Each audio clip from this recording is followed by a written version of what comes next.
Selamat bertemu kembali dengan channel kami di X Channel. Kita bicara perubahan, chapter bicara perubahan. Ya, saat ini kita berkesempatan bertemu dengan seorang narasumber, seorang dokter, dan sore hari ini kita akan berbicara tentang masalah osteoporosis. Seperti apa kita bisa mempersiapkan osteoporosis dan apa sih osteoporosis itu. Tapi sebelumnya, mari kita berkenalan dulu dengan narasumber kita pada saat ini. Silakan. Ya, halo semua, nama saya Susan, lengkapnya Susana Erika Sintauli. Saya dokter sejak tahun 2007. Itu aja kali ya. Oke, terima kasih Dokter Susan atas kehadirannya pada saat ini. Terima kasih atas menerima undangan kami untuk boleh berdiskusi bersama untuk memberi edukasi bagi orang lain apa sih osteoporosis itu. Baik, mungkin kita langsung aja ya dokter ya. Baik. Nah, pertanyaan pertama untuk membuka percakapan kita pada saat ini itu apa osteoporosis itu dan bagaimana sih pengaruhnya terhadap kehidupan kita? Ya. Gimana dokter? Osteoporosis itu sebenarnya kan berasal dari kata osteo dan poros ya. Osteo itu artinya tulang, poros itu artinya por atau pori-pori. Jadi osteoporosis itu sederhananya bisa dikatakan dia semakin kopong gitu tulangnya karena pori-porinya semakin bertambah begitu. Jadi yang seharusnya lebih padat dia jadinya lebih kopong atau kepadatan tulang atau massa tulang itu menurun gitu. Dampaknya kepada manusia ya terutama kepada tulang, jadi dia cepat fraktur. Kalau misalkan dia kuat tulangnya maka kena begini nggak patah gitu, tapi kalau misalkan dia kopong cetek gitu langsung bisa dengan benturan yang ringan saja dia bisa cepat patah gitu. Itu yang dimaksud dengan osteoporosis, kepadatan tulang yang menurun. Baik, gitu. Berarti osteoporosis itu adalah kepadatan tulang yang menurun ya.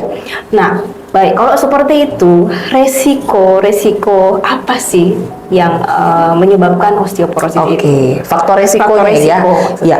Faktor resikonya sebenarnya lebih banyak pada kalau secara gender perempuan ya. Baik. Mengapa? Karena perempuan itu mengalami yang namanya menopause. Sementara ada hormon pada diri perempuan yaitu estrogen yang sangat berperan penting untuk mengabsorpsi kalsium ke dalam tulang.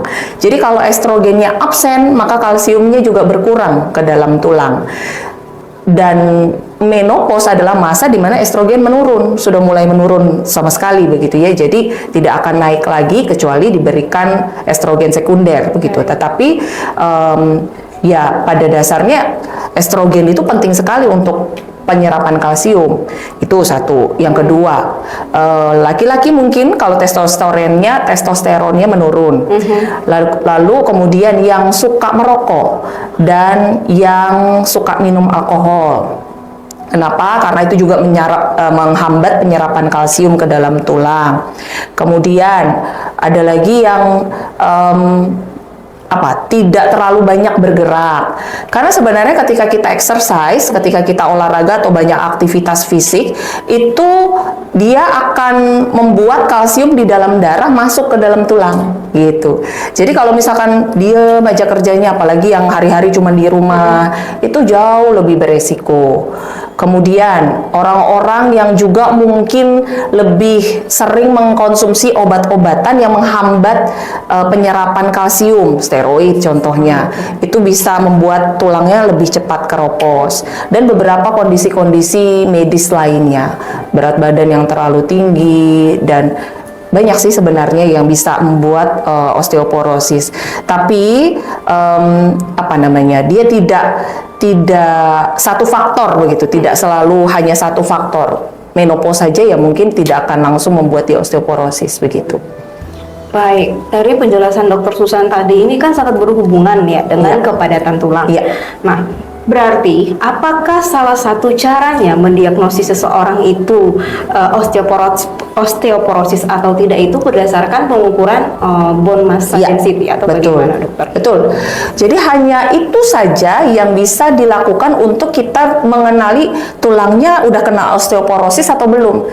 Karena kalau misalkan demam gitu kan, pegang pakai tangan aja udah ketahuan, oh ini demam. Tapi kalau osteoporosis nggak bisa, masa kita tunggu patah dulu, kan nggak mungkin.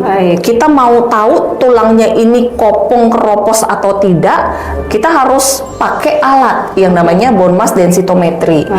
Maka pengecekannya namanya bone mass density. Bone mass density ini ada normal range-nya untuk masing-masing tulang.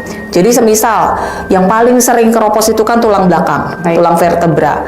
Jadi kalau misalkan tulang dada atau tulang torakalnya di scan begitu ya, ternyata oh normal, belum tentu nih tulang pinggangnya normal gitu. Pokoknya kalau misalkan ada di satu bagian yang istilahnya ternyata BMD-nya menurun dari normal range-nya, ya itu berarti dia sudah mulai keropos, sudah mulai ada osteoporosis gitu. Baik. Nah, dari penjelasan dokter kan itu memang satu-satunya cara untuk mengidentifikasi ya, itu lewat BMD. Iya. Nah, seberapa cepat sih, seberapa dini sih kita harus melakukan BMD ini? Iya, sebenarnya kalau misalkan kita sudah punya faktor resiko tadi ya, kayak misalkan saya mungkin perempuan, terus kemudian ada kondisi medis tertentu atau ada pengobatan tertentu yang tadi lah yang faktor resiko itu, maka ya sudah, saya harus cek BMD. Saya ini autoimun, jadi saya konsumsi steroid. Jadi sebenarnya saya sudah harus cek BMD sudah, dan harusnya rutin begitu. Lalu kalau misalkan ibu-ibu sudah menopause, sudah masuk umur 50-an, nah itu cek aja. Atau ketika dia sudah mulai ada gejala-gejala yang arahnya nih bisa jadi osteoporosis, contoh udah mulai bongkok gitu ya, tinggi badannya sudah mulai berkurang, yang tadinya dulu waktu muda 170 misalkan, terus kok sekarang jadi 165 gitu ya, turunnya cukup jauh. Nah itu harus cek tuh gitu, jangan-jangan memang terjadi yang namanya osteoporosis gitu. Pokoknya ada gejala sama ada faktor risiko, dia harus cek. Kita berarti harus aware dengan gejala dan faktor risiko yang kita miliki ya, seperti itu. Baik, kalau seperti itu satu pertanyaan, kalau osteoporosis ini sangat berhubungan dengan hormon estrogen, osteoporosis ini dapat dicegah atau dapat diobati? Osteoporosis dua-duanya ya, dapat dicegah dan dapat diobati. Kalau misalkan dicegah, ya caranya menjaga yang namanya kalsium itu tetap masuk ke dalam tulang. Kalsium itu ada di dalam darah dan ada di dalam tulang. Jadi kalau kalsium tinggi di dalam darah, belum tentu dia tinggi di dalam tulang. Kalsium itu adalah semacam temboknya tulang. Jadi kalau misalkan nggak ada kalsium, ya udah tulangnya keropos begitu kan. Jadi kita harus memastikan apa nih yang menyebabkan dia osteoporosis. Semisal memang karena penurunan hormon, ya berarti jalan keluarnya adalah kita asupan hormonnya kita tetap berikan gitu. Biasa pada ibu-ibu menopause kalau misalkan konsul datang ke dokter atau mungkin datang ke spesialis obgyn, itu bisa tuh diresepkan hormon-hormon estrogen ya, entah itu yang suntik ataupun yang pil seperti itu. Nah tapi kalau bapak-bapak nggak mungkin lah ya disuntik estrogen. Jadi ada lagi cara lainnya begitu kan. Salah satunya juga dengan obat bifosfonat ya, golongan bifosfonat. Belakangnya nat semua lah ya. Secara generiknya belakangnya nat semua. Nah itu ada yang per bulan, ada yang per tahun, tapi biasanya jangka panjang. Nggak pernah yang cuman aku mau minum 3 hari aja, 3 kali sehari, nggak bisa. Yang namanya bifosfonat itu biasanya jangka panjang supaya bisa mendapatkan hasil yang optimal. Nah, itu bukan menyembuhkan dalam artian reversing gitu ya, mengembalikan komposisi tulang ke seperti sedia kala, bukan. Tapi lebih kepada delaying. Jadi lebih kepada memperlambat. Osteoklas yang menghancurkan tulang itu dihambat. Jadi nggak semakin cepat. Misalkan ya sederhananya seminggu osteoporosisnya makin parah, tapi dengan obat-obat itu jadi 1 jam. Maksudnya satu tahun, dari 1 minggu jadi 1 tahun lebih parahnya begitu, karena kita kasih obat bifosfonat itu begitu. Baik, nah tadi ada hubungannya dengan hormon. Ya. Nah, apakah ada kemungkinan wanita atau siapapun itu, laki-laki juga mungkin, apakah bisa terserang osteoporosis lebih dini? Oh, bisa. Ya seperti tadi, kalau misalkan dia punya kondisi underlying disease yang artinya menghambat absorpsi kalsium, paratiroid dan seterusnya, itu jadi lebih dini. Termasuk ya pengguna steroid dari awal, entah itu asma, autoimun, dan semua-semuanya yang berhubungan dengan steroid, itu bisa jauh lebih dini osteoporosisnya. Gitu. Jadi nggak harus setelah menopause ya. Adakah kedekatan yang dengan gaya hidup? Yes, kalau misalkan dia berat badannya misalkan obese atau overweight, itu akan jauh lebih cepat ya untuk terjadi proses osteoporosisnya. Jadi ya memang salah satu langkah preventif kita adalah olahraga. Mau nggak mau ya harus olahraga ya. Semua penyakit menyarankan olahraga. Tapi ya memang dengan gerakan-gerakan yang jangan terlalu merusak tulang gitu ya. Ada gerakan-gerakan olahraga yang berbahaya nih buat osteoporosis. Tapi olahraga pada umumnya adalah ya seperti tadi, exercise help to absorb kalsium ke dalam tulang gitu. Jadi harus gerak. Misalkan nggak ada kerjaan nih, ngapain ya pagi siang sore, gerak, cuci piring apa kek gitu kan ya, biar dia bisa tetap ada gerakan di dalam tubuh, dan itu membantu absorpsi kalsium, turun juga berat badannya, sehingga beban tulangnya tuh jadinya berkurang gitu. Daripada berat terus, malah semakin cepat dia untuk meradang, dan dia juga bisa patah, fraktur begitu. Itu olahraga. Makanan juga. Semua penyakit kan ada hubungannya sama makanan ya. Baik. Nah, tadi yang Dokter Susan jelaskan itu yang overweight. Nah, bagaimana dengan yang underweight? Ya. Apakah itu bisa juga? Bisa. Kalau dia memang postur tubuhnya kecil. Jadi malah itu juga bisa beresiko sebenarnya ya. Misalkan yang umuran 30-an tahun, tapi kemudian dia mempostur tubuhnya kayak anak SMP begitu kan. Nah, yang kecil, kurus, itu juga sebenarnya faktor resiko. Kenapa? Karena memang dia punya genetik atau histori dari keluarganya, tulangnya tipis gitu. Dengan dia semakin kecil badannya, tulangnya juga komposisinya tidak terlalu besar, sehingga dia juga jadinya semakin mudah gitu ya untuk mengalami yang namanya pengeroposan tulang. Underweight kalau ya normal weight aja, jangan sampai underweight, jangan sampai turun banget gitu ya. Dia lebih baik normal lah. Berarti harus menjaga yang menjaga berat ya. Betul. Under salah, lebih salah lagi. Over lebih salah lagi. Baik. Nah, tadi kita ngomong mengenai osteoporosis. Ada beberapa yang agak kebingungan nih ya. Apa sih antara perbedaan antara osteoporosis dan osteoartritis? Nah, osteoartritis itu dari kata, kalau tadi kan osteoporosis dari kata osteo dan poros. Kalau osteoartritis dari kata osteo, artro, dan itis. Ya, osteo tulang, artro itu sendi di tulang rawannya, lalu itis itu radang. Jadi radang tulang rawan atau radang sendi, begitu. Itu yang dimaksud dengan osteoartritis. Tapi ada nih artritis yang lain atau radang sendi yang lain. Apa yang membuat osteoartritis berbeda dengan artritis lainnya? Kalau osteoartritis itu karena pelumasnya kurang. Nah, ini yang bisa disebabkan karena faktor penuaan. Jadi kalau osteoporosis tidak terlalu terkait dengan penuaan, kalau osteoartritis iya terkait dengan penuaan karena pelumasnya dia bisa berkurang seperti mesin yang dia bergerak lebih smooth kalau ada pelumasnya.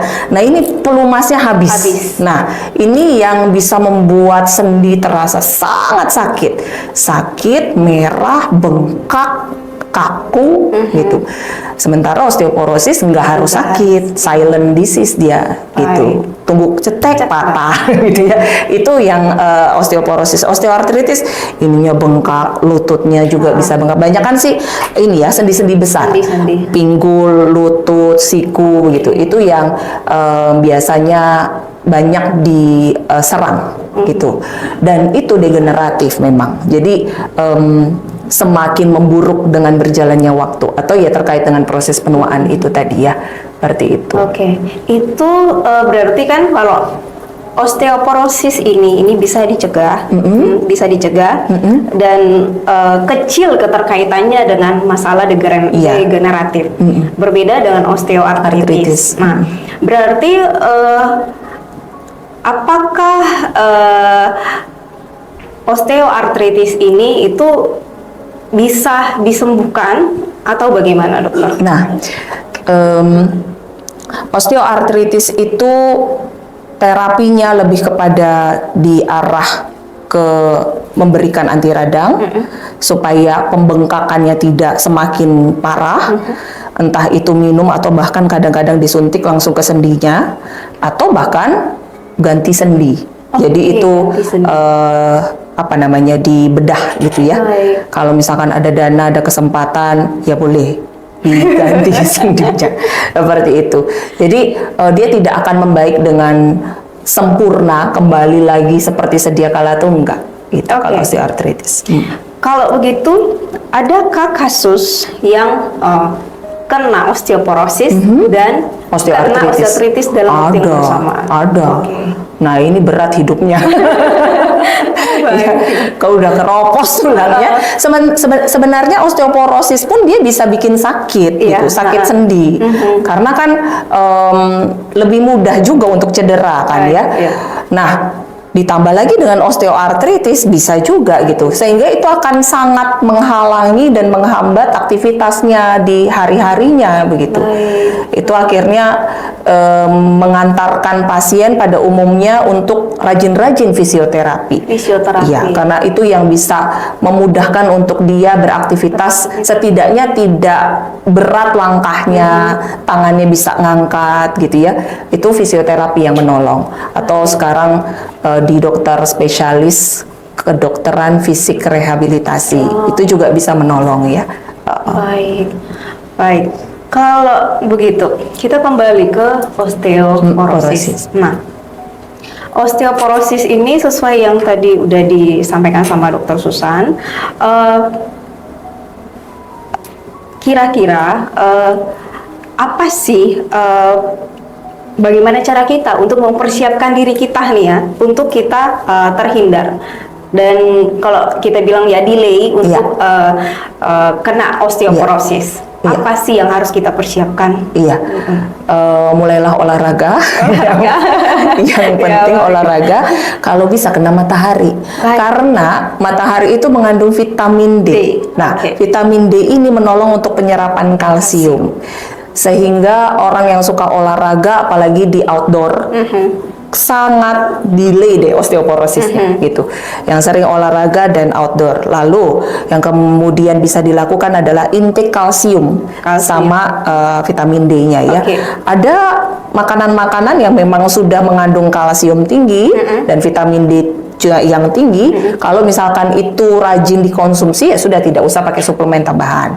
Tapi kalau misalkan memang kok rasanya ini tetap membuat saya rentan untuk osteoporosis, walaupun makanannya sudah, tapi kok tetap membuat saya rentan, ya sudah tambah suplemen. Sekarang sudah banyak vitamin D sama kalsium gitu ya. Itu. Yang pasti ya kita harus pastikan kalsiumnya keserap ke dalam tulang, jangan cuma nganggur di darah. Seperti itu. Baik. Nah, berhubungan dengan nutrisi, kan di masyarakat ini ya sering saya kurang kalsium, takut osteoporosis. Udahlah, saya minum susu aja. Gimana menurut Dokter Susan?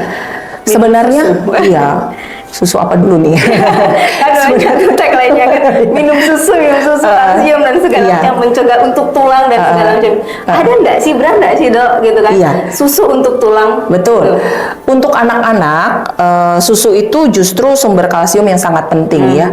Untuk orang dewasa sampai umur 30 tahun, susu itu masih bisa menolong lah ya. Tapi kita harus perhatikan komposisi susunya ketika sudah mulai agak bawel nih badan. Karena kan susu juga mengandung lemak, juga mengandung gula. Kalau misalkan penderita osteoporosisnya juga sudah diabetes atau hiperkolesterolemia, maka ya kita jangan mainan susu lagi gitu ya. Kita cari yang kalsiumnya saja nih yang bisa kita masukin gitu kan. Nah, itu suplemen. Kalau misalkan dia low kolesterol untuk orang dewasa, boleh gitu ya. Jadi susu menolong, memang susu menolong. Jadi bisa dijadikan salah satu sumber nutrisi ya yang mencegah osteoporosis. Tapi saya nggak suka susu. Ini membenarkan diri. Jadi yang susu saya juga, saya nggak terlalu senang dengan susu. Baik Dok. Nah, seberapa pentingnya sih Dok kita menjaga kesehatan tulang? Iya, penting sekali ya, karena tulang nggak sehat kita nggak bisa berdiri, itu aja. Jadi kalau misalkan otak jalan, tulang nggak sehat, tetap aja nggak bisa ngapa-ngapain. Otaknya cerdas nih, brilian, tapi tulangnya nggak sehat, tetap aja nggak bisa ngapa-ngapain. Yang ada di otak kita udah stuck semua jadinya ya. Jadi sangat teramat penting. Baik. Jadi untuk segala kelompok umur pun masalah kesehatan tulang ini itu sangat penting untuk kita perhatikan. Baik Dokter. Nah, mungkin satu pertanyaan yang penutup kita. Dari tadi kan kita ngomongin mengenai gaya hidup, bagaimana preventif dan segala macamnya. Tadi saya tergelitik dengan mulailah olahraga. Nah, olahraga apa sih yang at least lah paling bisa kita lakukan untuk kita mulai mempersiapkan diri kita untuk tidak lebih cepat mendapatkan osteoporosis? Senam ya, senam aerobik yang jangan terlalu banyak bendingnya, jangan terlalu banyak nekuk-nekuk badannya.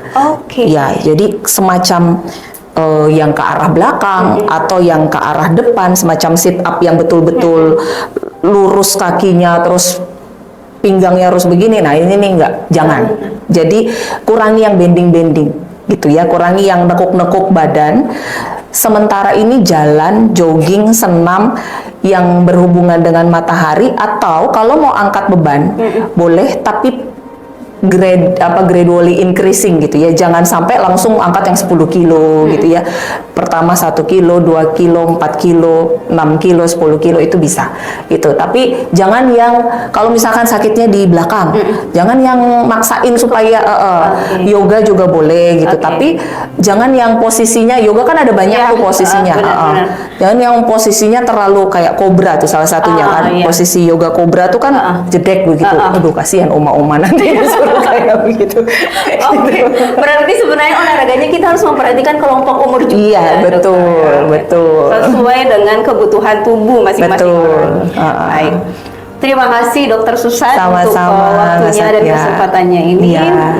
Mungkin satu yang bisa Dokter Susan sebagai penutup pada saat ini itu apa sih yang bisa kita bagikan bagi teman-teman kita di channel gitu Apa yang harus saya persiapkan untuk osteoporosis, dan bagaimana osteoporosis ini kita bisa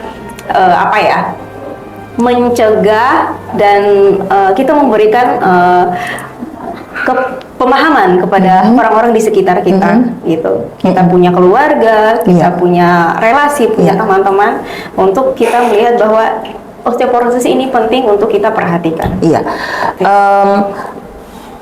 Perhatikan intake kalsium kita sama vitamin D, yang sebenarnya ada banyak sekali makanan yang mengandung kalsium dan vitamin D. Sayur pun ada kok yang tinggi kalsium, brokoli contohnya. Lalu kemudian boleh dengan dairy product yang memang juga tinggi kalsium dan vitamin D-nya. Itu menolong kita untuk bisa tabung kalsium semenjak dini, lalu olahragalah. Bagi Bapak Ibu yang sudah mulai berkurang aktivitasnya, carilah aktivitas untuk bisa kita tetap bergerak, sehingga tidak pasif, karena osteoporosis lagi-lagi akan lebih sering terjadi pada orang-orang yang immobile gitu. Jadi berusahalah untuk tetap bergerak dan jaga berat badan ideal supaya tidak overweight dan tidak obese, dan juga jangan underweight seperti itu. Dan kemudian upayakan kalau misalkan memang kita sudah tahu bahwa kita adalah penderita osteoporosis, maka kita kontrol ke dokter, kita cek BMD kita, dan kemudian terapi yang disarankan mari kita sambutlah, kita kerjakan supaya itu juga memperlambat pengeroposan tulang kita. Itu saja, Kak. Terima kasih. Iya, terima kasih untuk waktu untuk menonton channel kami pada saat ini. Bukan satu kata dari kami di X Channel saat ini, mulailah menabung. Menabung bukan uang, tapi kalsium. Dan mulai bergerak, jangan diam saja. Itu cerita perubahan hari ini. Terima kasih.